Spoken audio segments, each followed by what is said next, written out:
It's June 18th. I'm Ezra Levant, and you're watching Battleground.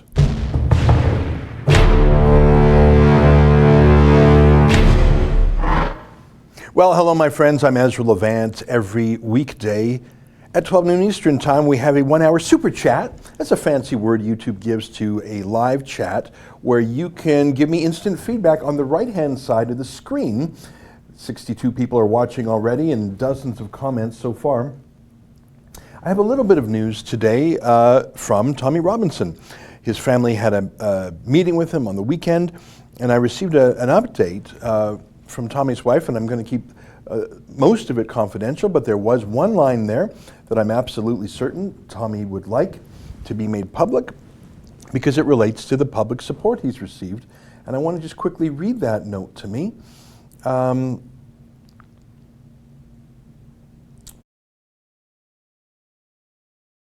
I'm just going, and I don't want. I'm cautious when I talk about things that I've heard from the family because I do not want to break their confidences, and I don't want to. I don't want to pretend that I'm an official spokesman for the family because I'm not. But there was one line in the note from Jenna that I believe that it's appropriate to share, and it's this. It was great to see Stephen today. That's what Tommy's real name is. He wasn't too bad considering his situation. People's supportive emails and your crowdfunding have given him so much hope. So I believe that it's appropriate for me to share that message with you, and I will do my best to maintain the confidentiality and my respect for the family and their privacy. But I think, would you agree with me that that message is appropriate to share with the general public? Tommy's spirits are high, all things considered. And there you have it as of last night. Now, what's interesting is that we've received a copy of a letter that Tommy has sent to the public. And we have scanned a copy of the letter, and we blacked out the name of one of Tommy's kids, because I don't know if those are, if that's public information. But I'd like to go through Tommy's letter and read it with you, because it's touching, and it's heartbreaking, but it's also encouraging and hopeful. And I think you see Tommy's spirit, his courageous fighting spirit. And I think you see the tender side of Tommy that I don't think most people know, the sense of humor for sure. I think everyone knows that. But also how Tommy loves his family. I've had the pleasure of meeting them on a few occasions. And he keeps them out of things. He refers to his wife in public, and he uses her name in public, which is why I'm not afraid to do so. I don't believe I'm violating any confidences from saying that. But we've redacted the name of his child in the PDF that we have scanned of the letter. And we'll put that up on our Rebel website. Go ahead. Okay, so we're going to upload that very shortly. Before we upload that letter, we're just redacting a name on it right now. We'll have that very shortly. So that's what I'm going to do today. I'm going to read through Tommy's official letter. I just sent that I read that one private note to let you know that Tommy, there's two things that are buoying his spirits. One is public support in the form of letters, and the second is knowing that we've got his back on the crowdfunding side. And that's sort of our specialty here at the Rebel, and it's a pleasure to do. If you haven't chipped in to Tommy, you can go to savetommy.com, and as you know from our video on that site, 100% of all the funds of the proceeds go to cover Tommy's legal fees, and if there's any surplus thereafter, 100% of the funds will go to Tommy's family at the sole discretion of his wife. And in my view, that's a good thing. If Tommy gets out on appeal, that's great. Give him some money, pay for future legal defense. If Tommy doesn't get out early, okay, those funds could be used by the family just to pay their bills while he's in prison. And then the final and third awful option is what if something terrible happens to him? Well, this would help have a future for his wife and especially his beautiful kids. So that's what that fund is. I want to distinguish that just by the way, because the other day people were confused. When you do a super chat on this chat, that just goes to the Rebel. That's not going to Tommy. So if you want to make a Tommy donation, go to SaveTommy.com. Super Chats, when you chip in $2, $5, $20 here, that just goes to YouTube and we get a large cut of that, and that helps us pay our bills here at the company. So if you want to donate to Tommy, do it at SaveTommy.com. If you chip in with a Super Chat here, that's helpful to us at The Rebel, and we appreciate it. I see that the Corker has chipped in $5. Disgraceful that the Liberals approved student funding for an Al-Quds supporter. You're talking about the Al-Quds Day protest in Toronto, which is fomented by the government of Iran. They do this around the world, and yes, of course, Justin Trudeau won't give summer jobs funding for Christian summer camps, but he'll pay it for an Islamist organization. You're right about that.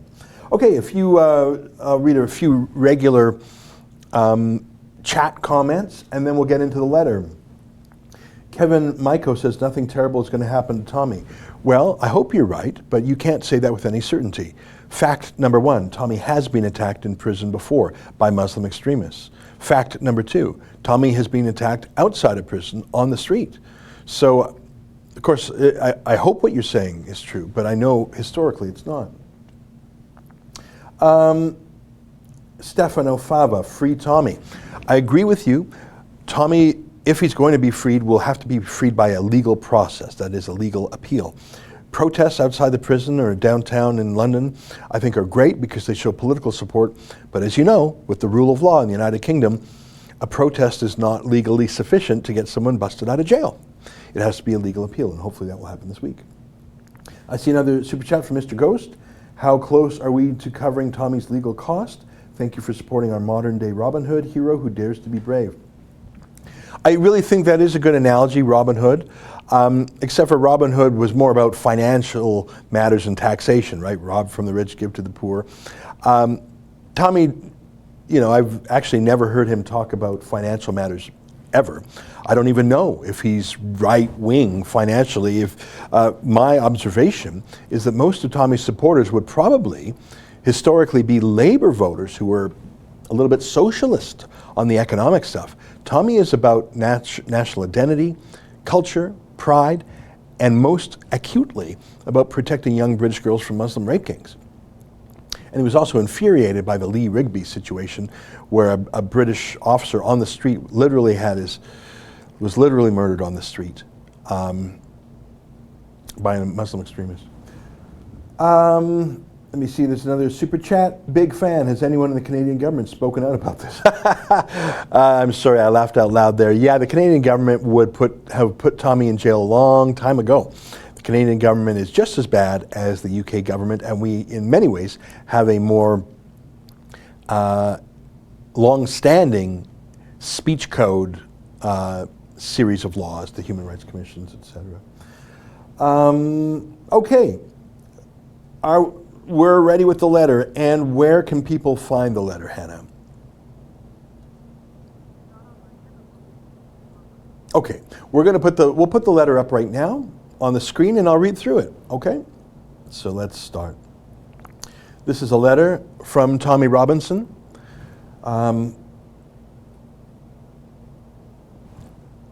So here we go again. It's Sunday night, 10/6/18.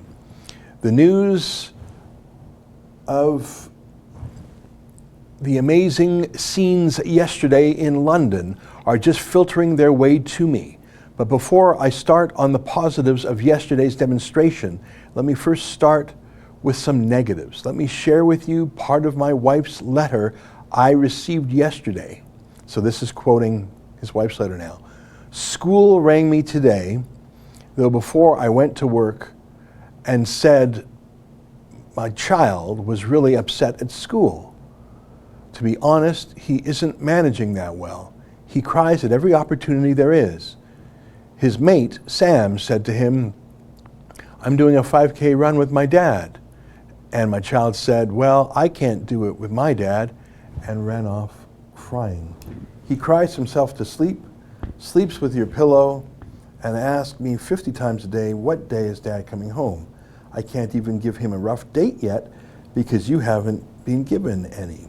Just hope to keep telling him it's not for long, nothing will change, and he needs to be brave to make you proud. He said to me last night, I'm going to go and do something bad so I can be put in jail with dad. At least then I will be with him. How sad is that? how absolutely sad is that Tommy's son, and I've seen their rapport, and Tommy teaches him boxing, and he's such a wonderful dad. It's fun to see him. It's like with crazy Gavin McInnes. My favorite Gavin is Gavin with his family. I had the opportunity of having a dinner at his family home with my family. And Gavin the dad is the best Gavin. I think Tommy the dad is the best Tommy as a man, but as a personal person. But of course, Tommy has a large public role. How sad is that your boy says, well, maybe I'll break the law just to go and be in prison with my dad? It's so heartbreaking on Father's Day to have read that. All right, I'm going to be reading a little bit more. I'm not going to lie. Reading this broke my heart. So this is Tommy now. This is not Tommy quoting his wife's letter. So put the letter back up. Tommy says, I'm not going to lie. Reading this broke my heart. The prison removed my wife's phone number over a week ago, so I have not even been able to speak with my children. It also upsets me that in my son's head he must think his dad has done something bad to end up in prison. Before I sit and feel so sorry for myself, I should put it into perspective.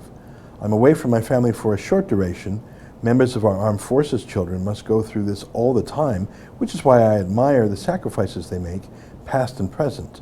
I'm not going to go too much into my case, as my appeal is just being lodged. What I will talk about is the difference you have all made to me. When I landed in this prison, I was truly gutted about what my family were about to go through, gutted for those who I was in discussions with who rely on me to tell their stories. I was also adamant I would be killed on this prison sentence. When I was leading the EDL, I was sentenced to 10 months in prison in 2012. I was separated from everyone for my own protection and kept on solitary confinement for 22 weeks. I believe this was because the government feared what may happen on the streets if I was murdered in prison. Let's take a short break there and let me give you some thoughts on this. I'm reading his handwriting, which is why I'm going a little bit slow. So first of all, it's shocking to me that anyone would have to endure 22 months of solitary confinement. I don't know how strong you would have to be psychologically to get through that without being stunted and damaged. That is usually reserved for terrorists, for murderers, for prisoners who are an enormous danger to other prisoners or guards. Tommy is none of those things. He was put in there for his own safety. But I don't want to say that solitary confinement is a form of torture because I'm not sure if that's quite true. The left certainly says that all the time. They want to abolish solitary confinement. But for Tommy, it was simply so he wasn't murdered. And I think Tommy's exactly right. If, God forbid, Tommy were killed in prison, there probably would be riots in the street. Okay, let's go back to the letter. Lee Rigby was beheaded in 2013. And our government witnessed that a soldier can be beheaded and no one will really react. I was then sent to prison in 2014 for 18 months. I was literally fed to the wolves. I was lucky to escape alive. Fighting my way through violent beatings at the hands of Muslim inmates, the government knew I could be killed and no one would really do anything. It was a sad moment for myself, realizing that if I murdered, my death wouldn't make much difference or change. I also realized my family would not be looked after and would go on to struggle for safety and stability. Oh, what a change 4 years makes. Let's take a short break there. It's exactly right. First of all, can you believe how many months Tommy has served in prison over technicalities and trifles? I'm not going to get into his whole legal history. You can get that in his best-selling book, Enemy of the State. Read that book for the precise facts of it, but just to paraphrase, when Tommy was doing a mortgage deal, he swore, he was part of a deal that swore all of the deposit was his as opposed to some that was borrowed by a family member, and that was deemed mortgage fraud. Let me ask you, what percentage of mortgage homeowners in North America, in the UK, borrow $50,000 or $100,000 maybe from their parents or from friends to help scrounge together their down payment? and say, yeah, that's our money, which it sort of is if it's your family money, if it's not like money from a bank. But that technicality was enough to call Tommy a mortgage fraud and have him thrown away in prison for such a long time. I'm not getting the exact details of that accurate. Please read the book, Enemy of the State, for the precise details. But my point is, what a technicality it was used to get him off the streets. And of course, when he was finally released on bail, his bail requirements, I think they call it a license, is what they call it in the UK, were that he not have any political interactions with the English Defence League. Well, hang on, was this about mortgage fraud, or was this about politics then? If it's about mortgage fraud, why are the conditions on his bail that he not engage in politics? Do you see what I mean? What a crock. And Tommy's exactly right, that in the past, he probably could, his murder, probably he could have been swept under the carpet and no one would have reacted. Let me read a few quick super chats. Gaz Jones says, Liverpool has Tommy's back. Thanks for your help, Ezra. Right on, Liverpool. Thank you for that. And I saw another super chat. Ruth Samimi chipped in $2.99 Australian, I think. Thank you for that. I only met Tommy about a year and a half ago, I think. Well, I mean, I think I might have interviewed him by Skype, but he really only joined us a year and a half ago. And when he was arrested in Canterbury 13 months ago, we gave him really top-notch legal assistance. And he said to me afterwards that had he had really top-notch legal assistance back in the day, he probably never would have been in prison. And I agree with that. And all of the slings and arrows, that not only the actual punishment of being in prison and the insults against him, but the time out of his life. If only we would have had top-notch lawyers for Tommy back then. I really wish that Tommy had support like that. I mean, I only met the guy a year and a half ago, and I felt like we did keep him out of prison once, and we're going to try and get him out this second time here. Okay, let's go back to the letter. So he just said, what a difference 4 years makes. In the first few days here, I began to hear that thousands are protesting outside 10 Downing Street. This was within 24 hours of my abduction by the state. I was told your petition has 100,000. Then it is now at 300,000, and then 500,000. I heard people were climbing the gates of Downing Street. I thought the people telling me must be getting it wrong. They must be confused with our Day for Freedom demo. I was completely unaware what was unfolding outside the prison was a worldwide Free Tommy movement. I was in danger in my first days in this prison, housed with Muslim prisoners. Then something changed. I was whisked from my cell and wing and taken and separated to safety. I believe now this was the moment Lord Pearson spoke up about my safety. His actions could have literally saved my life. Then I heard protests were spreading across the globe. I heard politicians, police and barristers were speaking out. I've heard so many people who have sat on the fence for years were now speaking out. To hear that 20 to 30,000 people traveled to London this weekend to stand in solidarity with me is an amazing feeling. I truly am gobsmacked at the reaction from the public. I feel so loved and appreciated. I receive a bag of letters and emails every day. I read every one. I'm so grateful. I want to say a thank you to every single person who has supported me. Okay, let's take a break there. We've read half the letter now. It's a 4-page letter. And do we have a link? We're going to put that up on our page somewhere.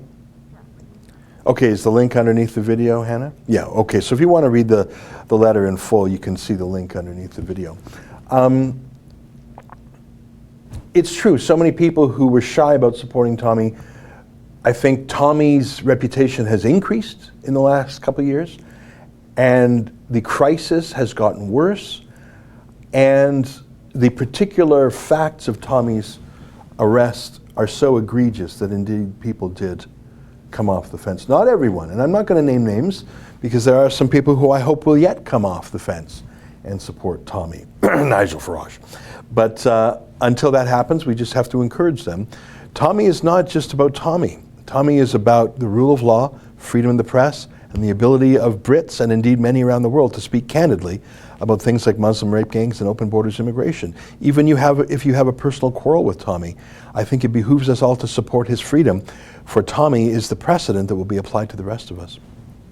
Cindy MC says, I sent email to Tommy. Address is on YouTube channel Brian London. Okay, thank you. Ali Clark says, Ezra noted on top of letter, it said hospital wing. Is Tommy hurt? No. I think that's the wing where he was to be kept safe. I think that's what that means. Okay, let's go back to the letter. It's 12:20 and we want to get through it. We're through half the letter. So I'm reading from the top of page 3 now. I understand how difficult it is to speak out. I understand that many people would have faced a backlash from friends or even from work for speaking out on my behalf. And I am truly grateful to people for standing with me. Free speech is not free when it has social consequences. I sit here happy that this sentence has backfired on the establishment, happy that the public reaction has sent a message of the consequences if they have me murdered on this sentence. I have said for so long that there will be a moment in our country. None of us know what that moment will be, but it will change the direction of our nation. I think deeply about this, and for a while now, I've been sure that I will be murdered for opposing Islam. A scary thought, but not as scary as thinking it will make no difference. Although now I sit here smiling with the belief that my murder would literally start a revolution. I'm standing laughing out loud. That may seem mad, but knowing this is so satisfying. I've always said I'd sacrifice my life tomorrow if it would end the Islamic takeover of our beautiful land. Our battle is not as simple as against flesh and blood, but we battle a system, a corrupt system. Sitting here gives you so much time to think. We can no longer be looking from the outside in. We must involve our voice and our movement into politics. Let me take a break and give you some thoughts on that. Tommy has said as much to me and to many other friends. In fact, it changes a man's activities, and if he believes he's going to be murdered within the year. And Tommy did believe that. You know that slogan that Drake and others made famous, YOLO, you only live once.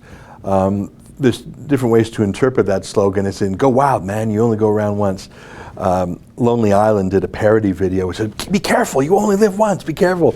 You can take that slogan to heat in different ways. But imagine if you truly believed you had 1 year left in your life. How would it change what you do? What would it change the risks you take? How much alive you were in your last year? I think it made Tommy more risk-oriented, not risk-averse. It was it was a little bit hard working with him. We were corporate, we were risk-averse, we checked things with lawyers. We didn't like him out on the streets so much, but Tommy, if he felt he had 1 year left to live, he was going to live it to the max.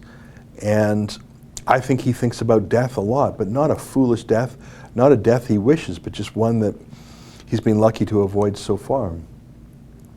I really like the fact, don't you, that he started off his letter by saying, whatever hardships I'm enduring or my family's enduring, it's really nothing compared to what the British military and other Western allied military families go through. Isn't that interesting? Even in his own imprisonment, Tommy is thinking about others. Okay, let's get back to the letter. I have so many plans on what I want to do when I get out. To hear that Geert Wilders traveled and spoke in London is so exciting for me. When I started my activism, I looked to Geert and the life-changing decisions he made to speak out against Islam.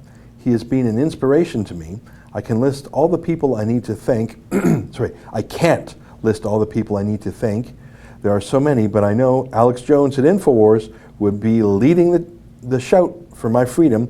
I love him. He cracks me up. Gerard Batten of UKIP, Lord Pearson, Raheem, Ezra, oh, that's me, thanks, Tommy. Katie Hopkins, my cousin Kevin Carroll, jumping straight in with the demo.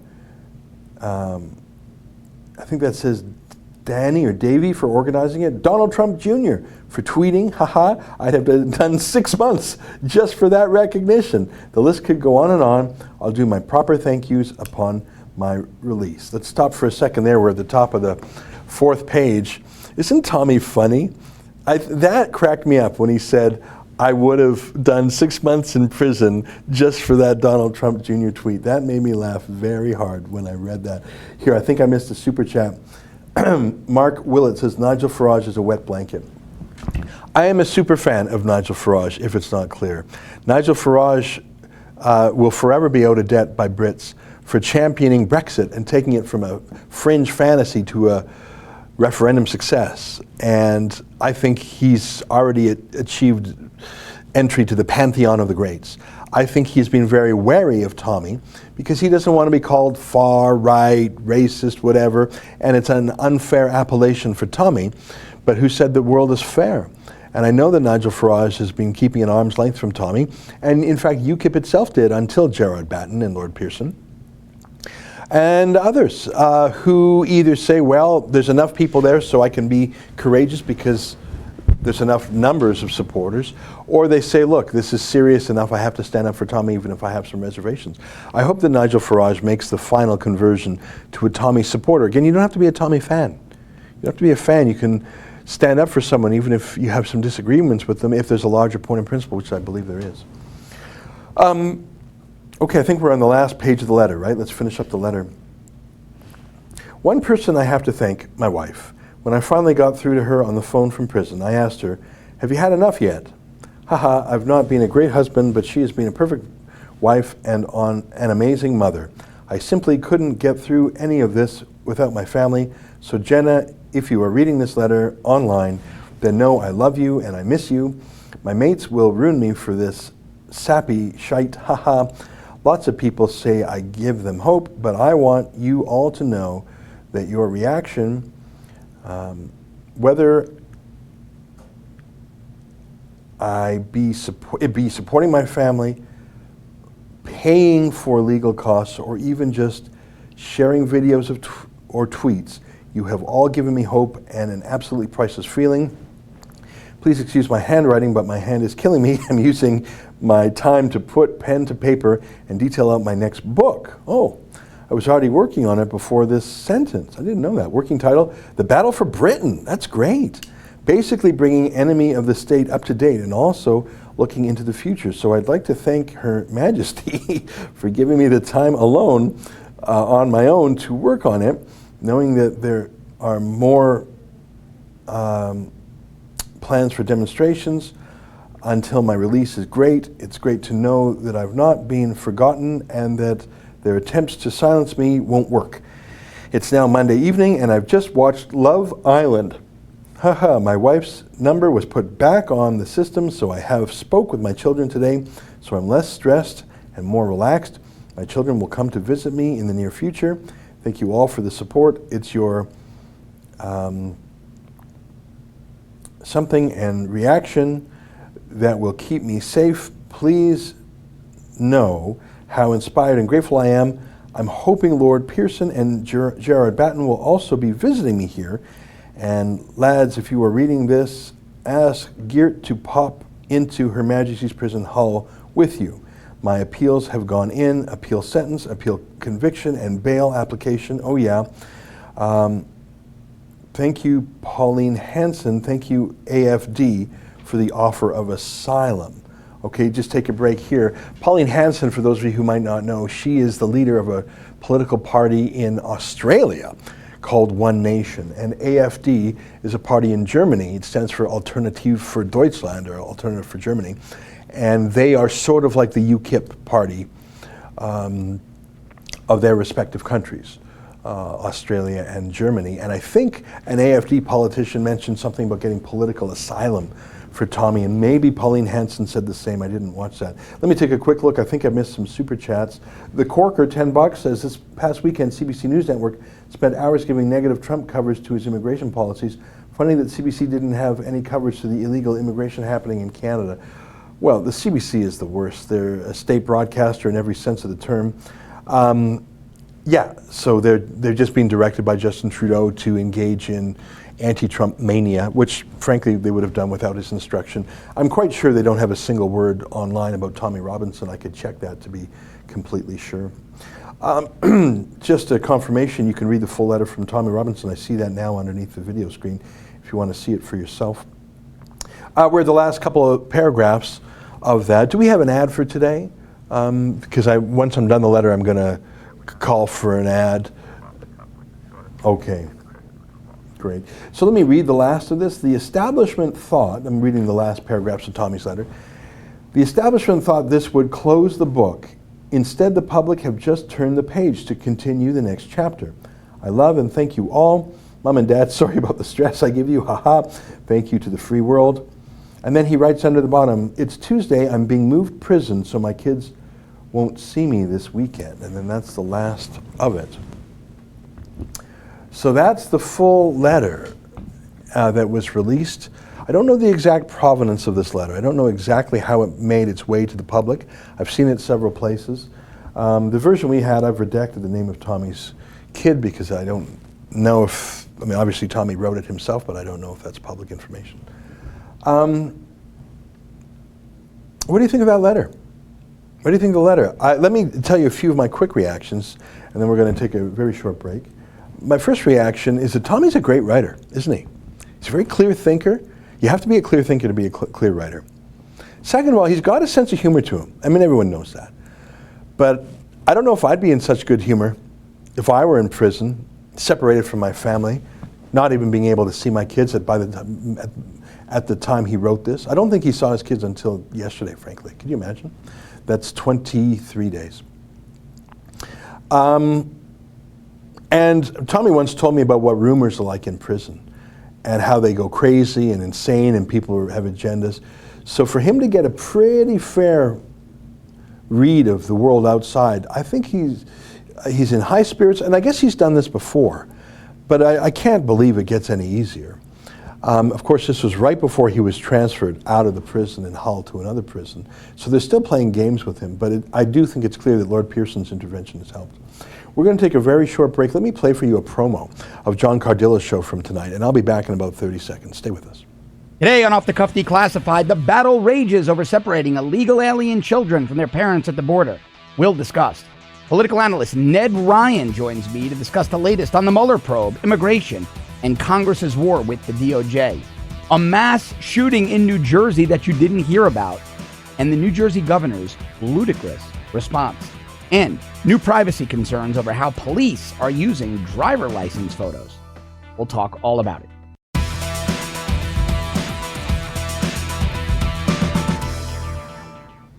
That's our show tonight with John Cardillo. He's a former New York PD cop who does great commentary for us, very interesting stuff. So tune in if you're a premium subscriber. If you're not a premium subscriber, you should consider becoming one. We have a lot of great shows behind the paywall. I want to read some more Super Chats just to remind you, for those of you who are not familiar with it, a Super Chat is when you make a comment and you chip in a few bucks to YouTube. We get most of that dough, so it helps us pay our bills here. And as you can see, the comments in question are made in bright colors, so I see them out of the corner of my eye. And they're appended to the top for a period of time. So Cindy MC says, we need to all send support to Tommy in prison now. We have the address to keep his spirits up. YouTube, Britain, London. I guess I read that already. And then Willie Darren chipped in 20 bucks. Thank you, Willie. I don't think I saw your question or comment, so please send it again if you want me to read it. Literal Vampire Potbelly Goblin says, glad Tommy is doing well. Keep up the good work. I'm just scrolling through to see if I missed anything. Hannah, have I missed any Super Chats? No. Okay. Let me give you some more thoughts on the letter, if I may, and I'll read some of your thoughts too. The first thing is, at least at the moment of that writing and with his family visit yesterday, so until 24 hours ago, we know that he physically has not been harmed. I think it is fair to say that the prison system, which is different from the court system, you know, the judge who put Tommy in prison is not the same as the decision makers who say what cell he's in, what ward he's in, what prison he's in. So those are internal decisions that are notoriously opaque. And it's clear that there's people in the prison system who hate Tommy. The people who put him in a dangerous ward to begin with. The people, then he was moved to the hospital ward. I think that's where he went for safety. But then they moved him to a different prison for no reason, or at least no discernible reason. And in fact, that move, as you saw, delayed Tommy's family from visiting him. That makes me very sad.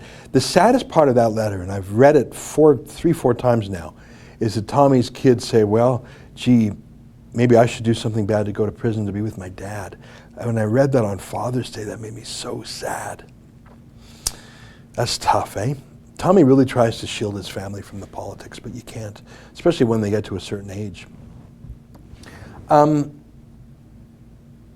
I'm glad he's hearing about the public support, and I'm glad we're crowdfunding for him.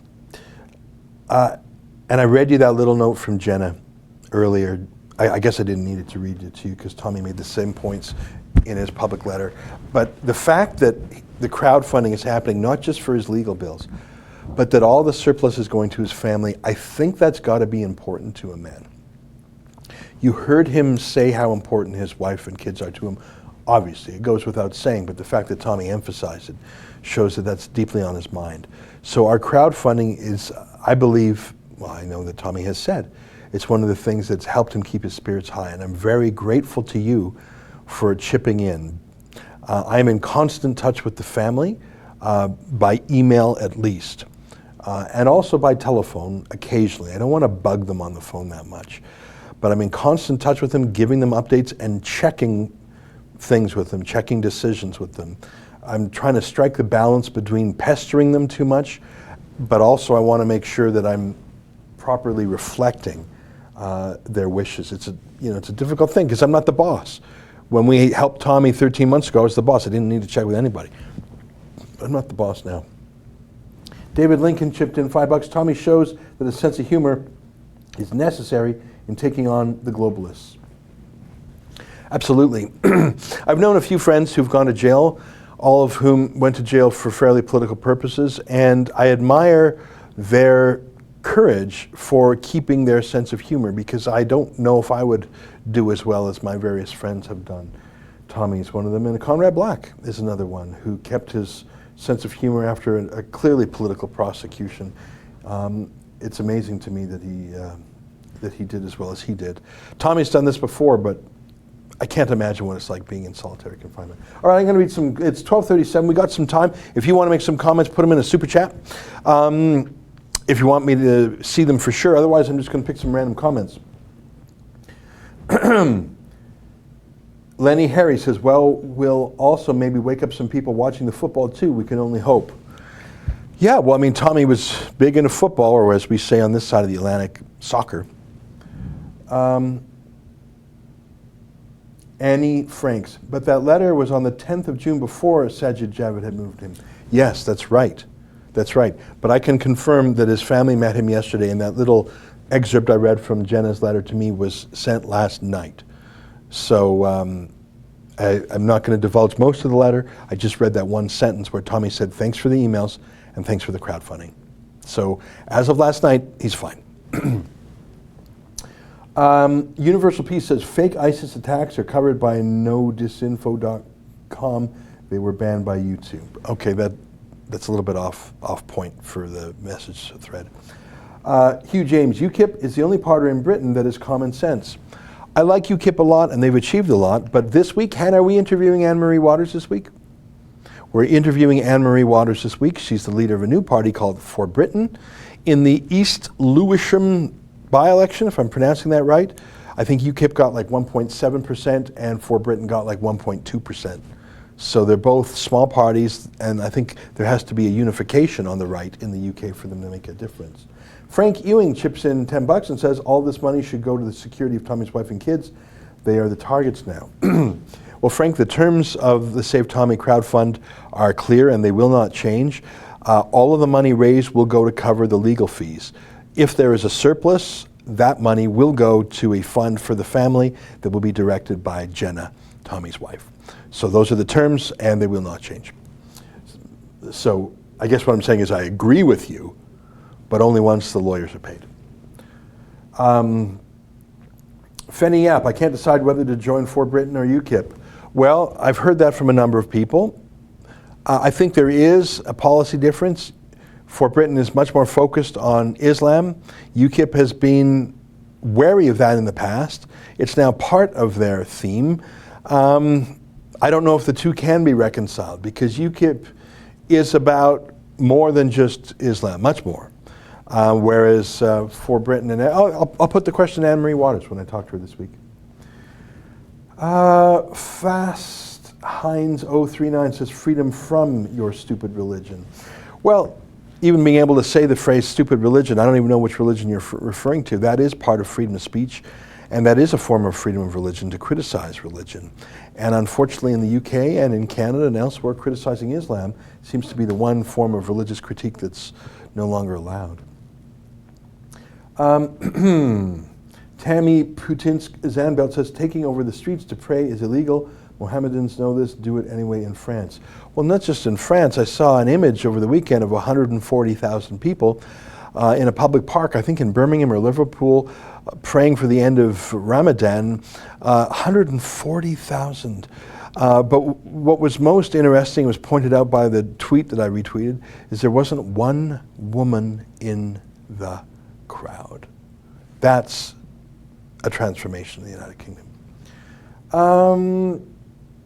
John Smith, for Britain UKIP, Paul Joseph Jones, Nigel Farage and Tommy should join up. I'm sure you mean Paul and Joseph Watson. Join up and do what, though? These are very different people. Tommy is an activist. He's an activist journalist. Paul Joseph Watson, who I very much appreciate, he's not really an activist. He's a pundit who uses videos and written news stories. It's very different from being a street activist. And Nigel Farage is a member of the European Parliament for UKIP. Very different jobs. So team up. Well, but they do such different things, and I think they have a Venn diagram of overlap, but it's not total. Kyle Vincent, Zog Hydra. Some Muslims are decent people. Some are part of the communist, Zionist occupied government. That's really boring and stupid, and it does not go to the point of how do we get Tommy out of prison, and it doesn't go to the challenges that Tommy is against. The rape gang trial in Leeds that Tommy was covering had 29 defendants, 27 men, 2 women. And the victims, if I'm not mistaken, were all British girls as young as age 11. What on earth does ZOG, which is BS, stands for the Zionist Occupational Government, what on earth does communism have to do with a Pakistani Muslim rape gang raping white and some Sikh British girls? I think, I mean, it's really tiresome. It's really tiresome, that. Tom C. chipped in £1. Thank you very much. I see Wayne Johnson says Farage said parties should not be based on religion. WTF he talking about? Well, that's the thing. I don't think For Britain is based on religion. I think it's sort of the opposite. I mean, I don't know what Anne-Marie Waters' own religion is. I don't think she's particularly religious. She's sort of based on a separation of mosque and state. And how could you not agree with that?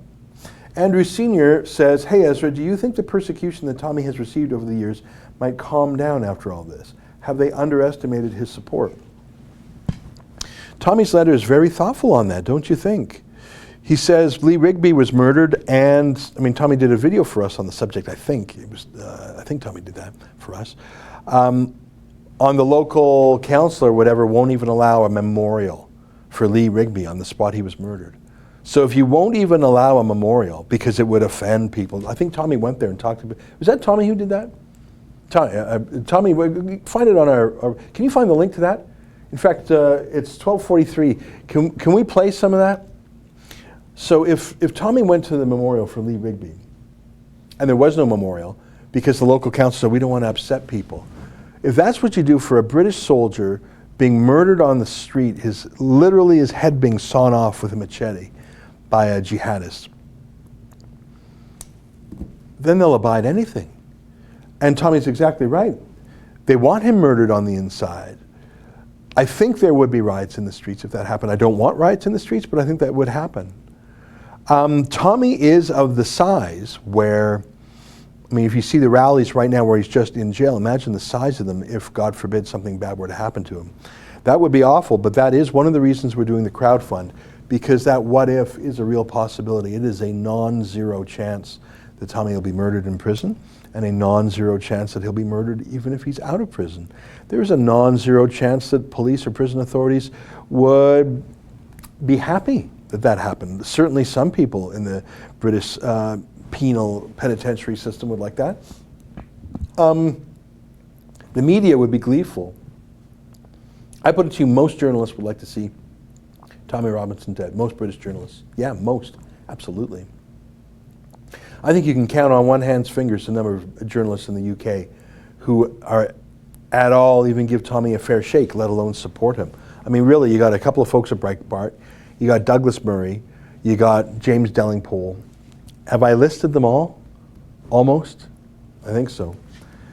I see another super chat. Lockney Gamer says, Anne-Marie Waters, back to Tommy from the start. UKIP were slamming her association with him until recently. Better late than never for UKIP. And that's why I say that I like Nigel Farage, and maybe things have to get worse for Tommy. Maybe the crowds have to get bigger before Nigel Farage feel comfortable. I don't know if he will, though, for the reasons I suggested. Let me read a little bit more. C. Marshall says, same before Lee Rigby. I didn't really pay any attention to politics. After he died, I slowly got more involved. Hugh James says about Anne-Marie Waters, I think she's Irish. Britain is not Ireland, I think she meant to type. Well, that's true. She's Irish, but she says she loves the UK, and I believe she does. Mrs. Mack says, oh, sorry, I got bumped out of the way, but I see a super chat from Keith McIntosh. Need a story on London cabbies. On recent trip, I took them exclusively, and they painted a sad story. As explained to me, 50k new Uber vehicles in London, making gridlock obscene and 99% migrants. End of a tradition. Sad. There's a lot of truth to that. There's a lot of truth to that. It used to be UK cabbies in those little black cabs were a special breed, weren't they? And they knew every, and you had to take an exam, you had to know every street. And now Uber drivers, they use that. Now I use Uber, I won't lie. I use Uber. I love the GPS. I love the fact you don't need to fibble with a credit card or a tip or the BS. I love the fact that you get the rating of your driver, you know their name, you get the emailed receipt. There's a lot of good things about it, but it is true, they're killing a tradition. And there is a real ethnic divide as well. There really is. I don't know what to make of it though, because in general, I support Uber. I support I mean, last time I was in the UK, I did take a black cab up to Luton, and it was extraordinarily expensive. I think it was like a £200 round trip ticket. I can't remember exactly. And I know an Uber would have been half that. What are you going to do? David Risner says, just want to say thank you to you, Ezra. You're doing so much for Tommy. God bless you. I am doing something, but really all we've done is put in place a system that hundreds of ordinary people have done. So if you've chipped in money at SaveTommy.com, you are part of the praise that Tommy is giving for people who have helped him out financially. And I'm pleased he mentioned that in his letter from prison. Willie Darren chipped in $5 and says, ha, see previous post, look for the leaf. Been there with the Rebel from day one, Tommy since pre-Rebel. Prayers from True North, strong and free. Thanks for that. I think I'm caught up with the super chats. Do we have the Tommy video? It's a short Periscope video, but we'll play it right now, at least a portion of it. Here's Tommy investigating the Lee Rigby Memorial. So, if you're just coming live, I'll wait for some people to log on, shall I? How's your luck?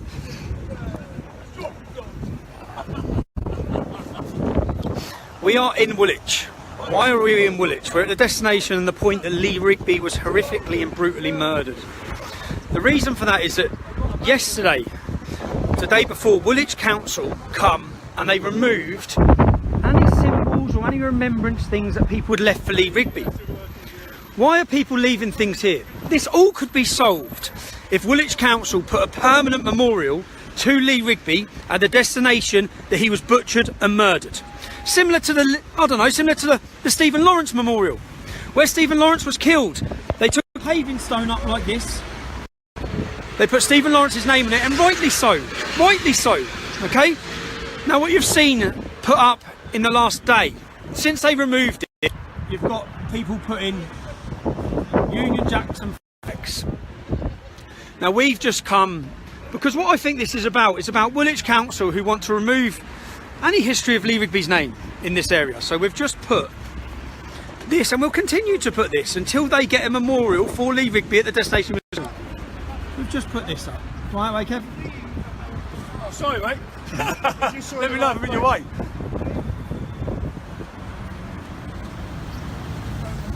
So, hello, buddy.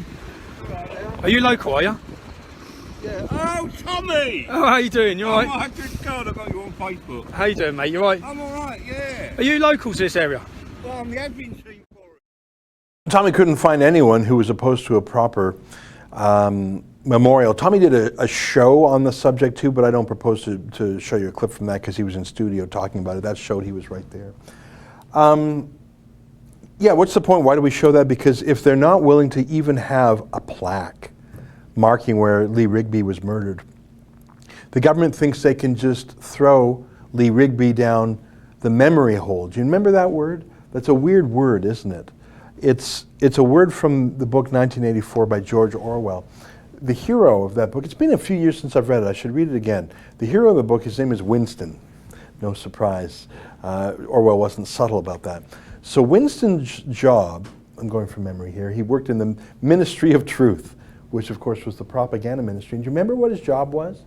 His job was to take newspapers, cut out the news stories that were suddenly to be revised, throw that in down the memory hole and paste in a new story to revise history. So if Airstrip 1, which is I think what they called the UK, was at war with East Asia or Eurasia, I forget what the countries were called. So if they were at war with country number 1, and then they stopped being at war with country number 1, made an alliance, and had war with country number 2, Winston's job was to go through all the newspapers, cut out the old news stories, throw them down the memory hole, that's what they called the incinerator, and put in a new news story. Oh, we've always been at war with Eurasia. Oh, we've always been at peace with Eurasia. His job was to revise history. And to do so many times, you never really even remembered what the original truth was. Because when you just clipped out a fake news story to put in a new fake news story, well, which one was the original one? You don't even know. It's, you know, I'm going to reread that book. It's a very short book. I recommend it. Animal Farm is another outstanding book by Orwell. Tommy's point is, would people even remember if Lee Rigby was thrown down the memory hole? Would people remember if Tommy was thrown down the memory hole? Can I say one more thing about 1984? It's 12:52, so I got a few minutes.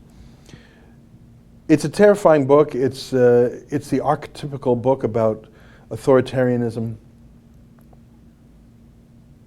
That book is actually, I remember telling someone about this book, and I said, it's not even about that.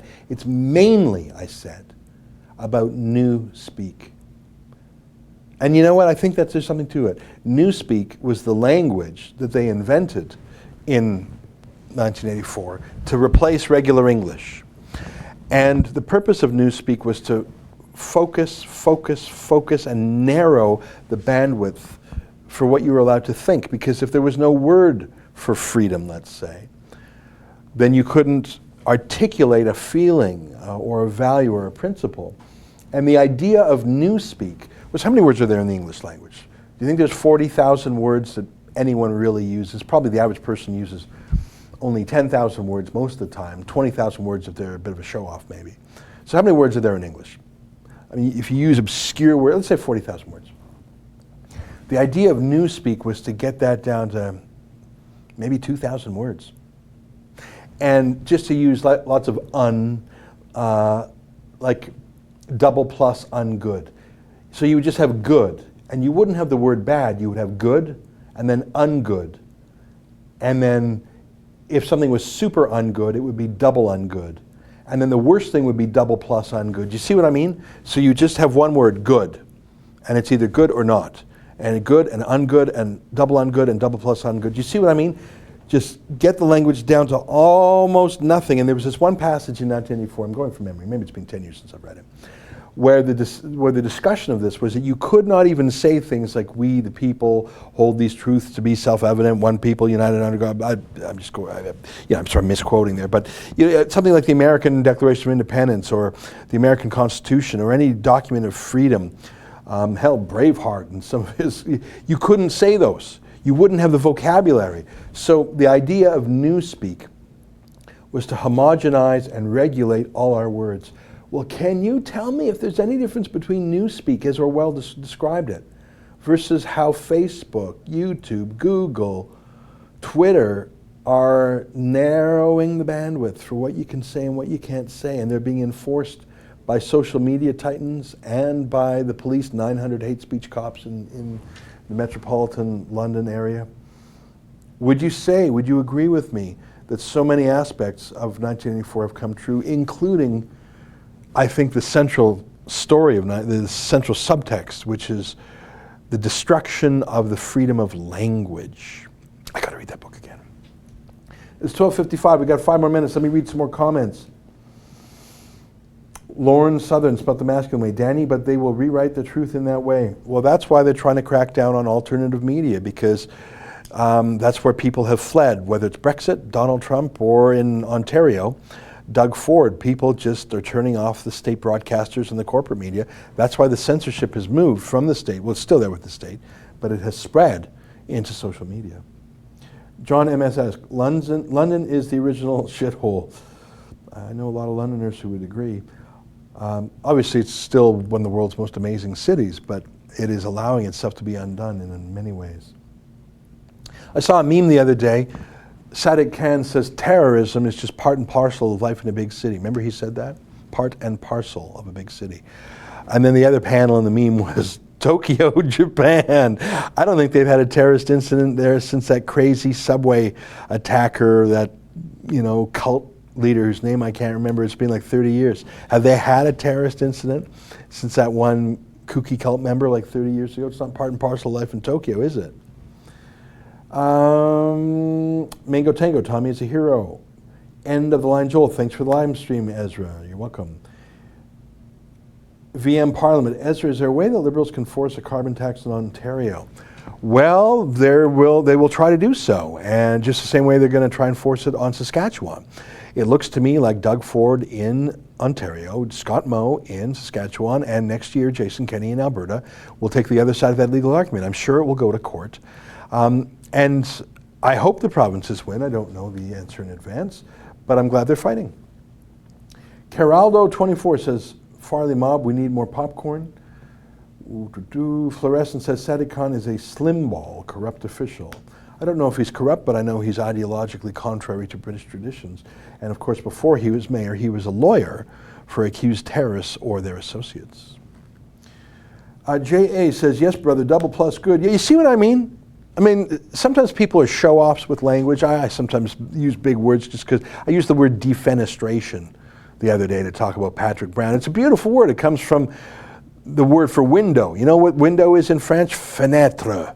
So to defenestrate someone is to throw them out the window. Isn't that a great word?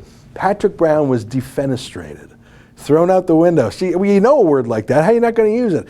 I think one of my favorite words I ever used, I used it in the Sun column. They took it out because it was too fancy, was the Greek word for a navel gazer, an omphaloskeptic. That's someone who's literally gazing at their umbilical cord.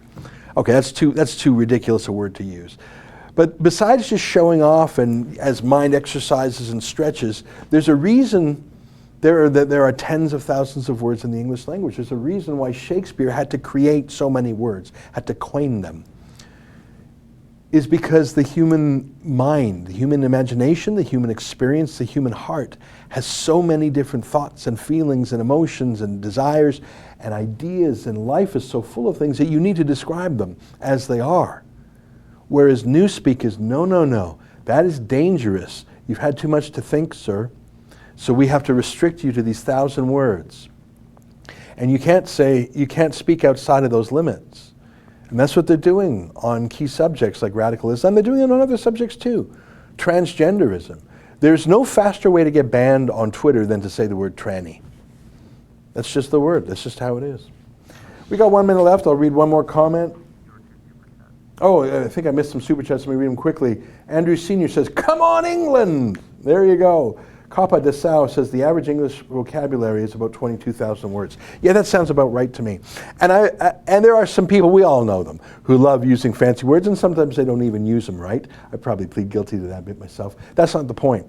The point is, imagine someone who says, I don't want to create words, I want to destroy them. I don't want to, I don't want poetry. I don't want Shakespeare, who probably wrote more words, coined more words than anyone else in history. No, we want to be the anti-Shakespeares. We want to retire words, destroy words, make them unusable. That's who we're up against, my friends. It's almost 1 o'clock, but I think this is a good point to end. If you want to read Tommy's letter in full, you can see the link underneath the video panel here.